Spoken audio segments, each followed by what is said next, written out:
Hello, everybody, and welcome. I'm Max of Max's Models, and today I want to talk about a man named Andy Yanchus. Andy spent 10 years at Aurora Models, and he's been gracious enough to spend quite a bit of time with me to help me put the series of videos together, of which this is the first. We'll introduce him and some of his background.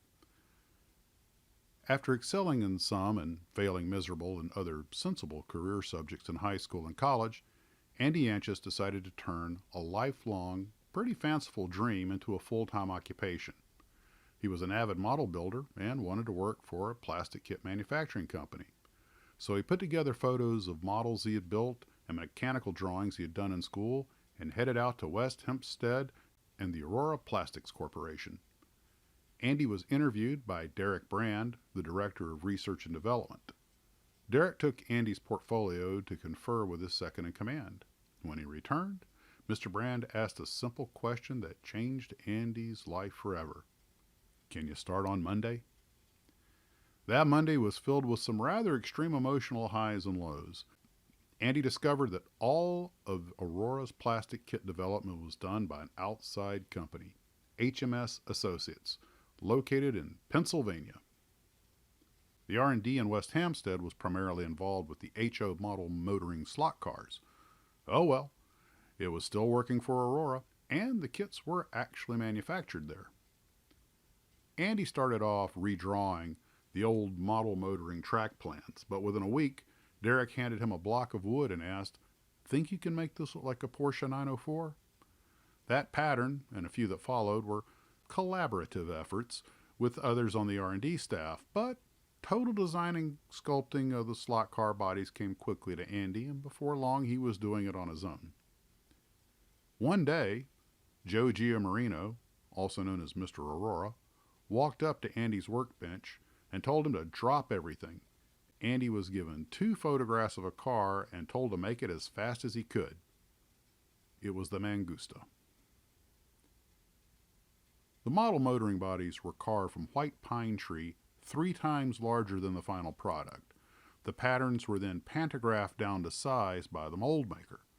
By contrast, the patterns for all the model kits, regardless of the subject, aircraft, car, ship, movie monster, dinosaur, whatever, those were made from acetate at the actual size of the kit. Working in the R&D department, you never knew what you were going to get from day to day.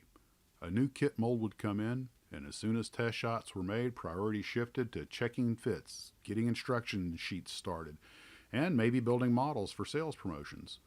TV commercials for model motoring required special layouts to be built. Blank track could be glued together and continuous rails laid in the slots. Sales presentations to prime customers sometimes required trips around the country. Great fun explaining those pointy horns on the Triceratops pattern to airport security. In 1966, in order for Aurora to get the license to produce kits and HO slot car versions of the Black Beauty from the Green Hornet, Andy, Derek Brand, and machinist Vic Kowalski made the 1/10 scale Green Hornet cars used in the famous garage rotation scene. And in case you're too young to know what I'm talking about, here's the scene.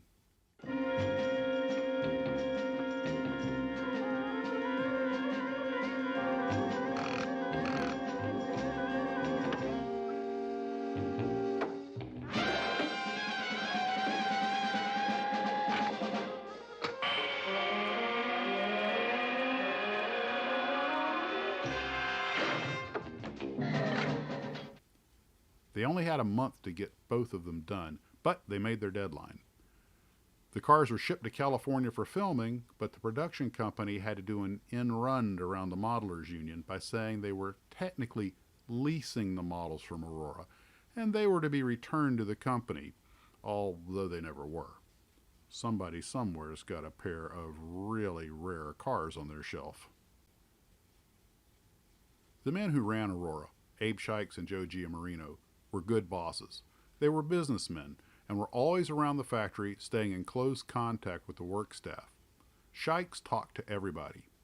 Early on, Abe Shikes said to Andy, "You should be paying us. You're having too much fun." After starting operations in Brooklyn, Aurora moved to West Hampstead at 44 Cherry Valley Avenue. Shikes called it Cherry Valley Road because he thought it sounded better, and considering the actual size of the thoroughfare, Abe was more correct. But the place kept growing. A massive new building, still connected to the original, faced Hempstead Turnpike. When things got tight in the new place, R&D was moved down the road to an existing building at 94 Cherry Valley and later expanded into a warehouse next to it.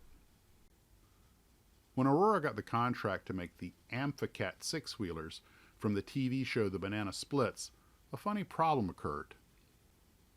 The company that made the real Amphicats, Mobility Unlimited Incorporated, made them using Marbon Cycolac ABS plastic, which happened to be the same stuff Aurora used for their model motoring car bodies. The manufacturer, Mobility Unlimited, wanted the kits to be made of the same material, but this presented a problem. Regular styrene kit model cement has absolutely no effect on ABS. There was no point in making a plastic model kit that kids could not glue together. So Mobility Unlimited conceded the point and allowed the kits to be made of polystyrene. In 1970, Andy was a turn marshal in the Ed Sullivan Show in a slot car race with four famous drivers. These guys. Jim Kowalski, Vic Kowalski's son, was the other guy in the striped shirt. As more and more kit development work shifted from HMS to West Hampstead, Andy stopped carving car patterns and concentrated on kits. A growing number of product categories required more people to oversee the specific work on specific lines. Now, there were product managers and project managers. Product managers were senior executives that handled sections of the company, such as slot cars, or kit models, or games. Project managers handled specific items or lines within a product category, such as the figurines or cars in the overall kit category. They oversaw and coordinated just about everything needed to get a new item made, including signing the order to allow production to start.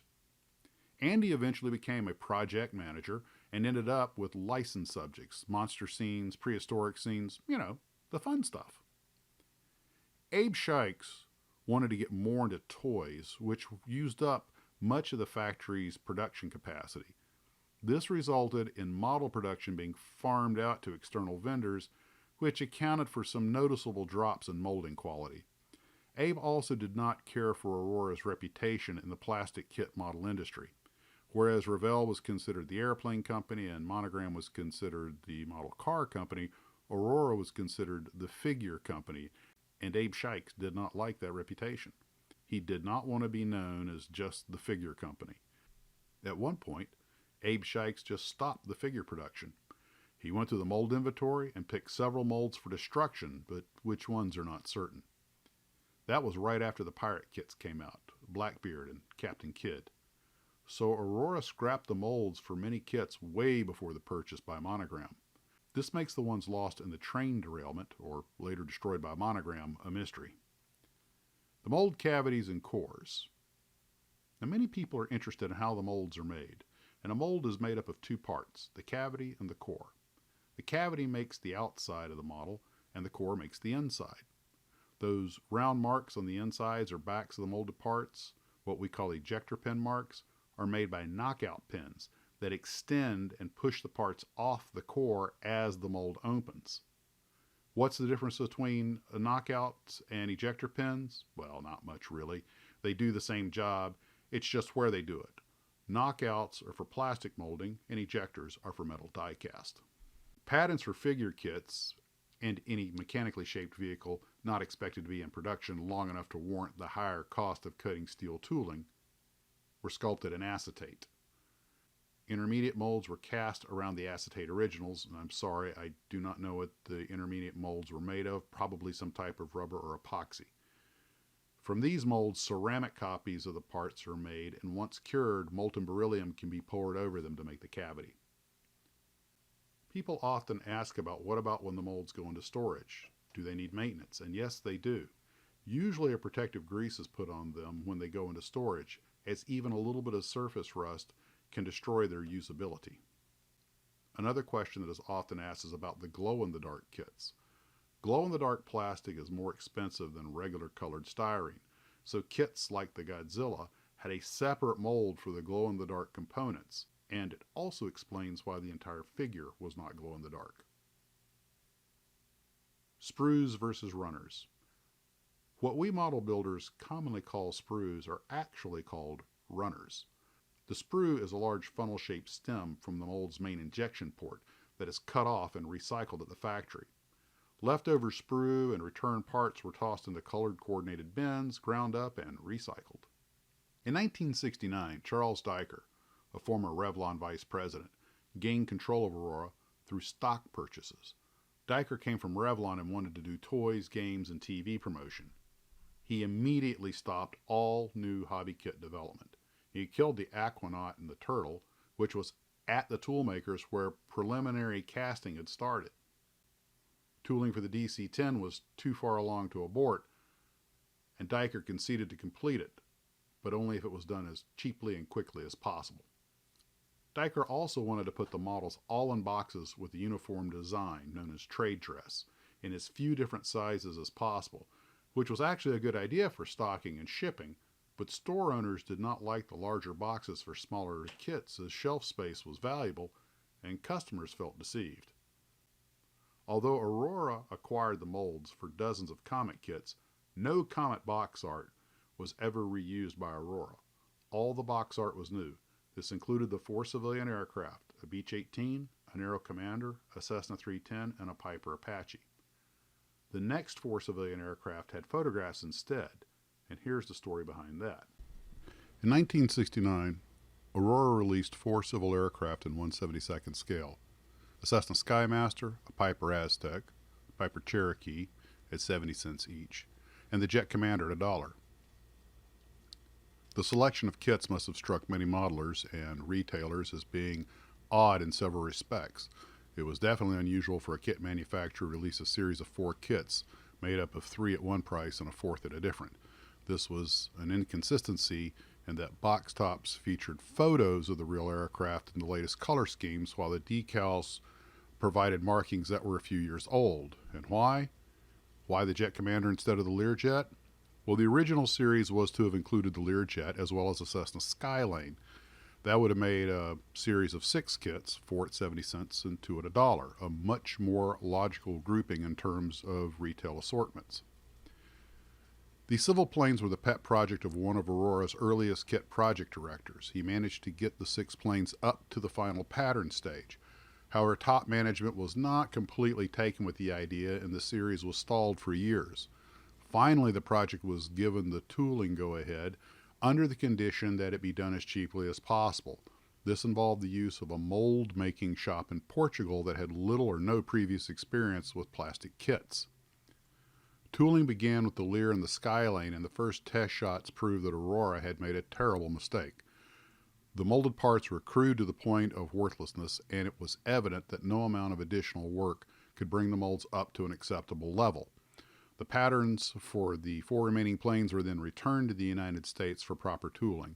To save some cost, photos supplied by the aircraft manufacturers were used for the box art, but decal drawings prepared years earlier were not updated.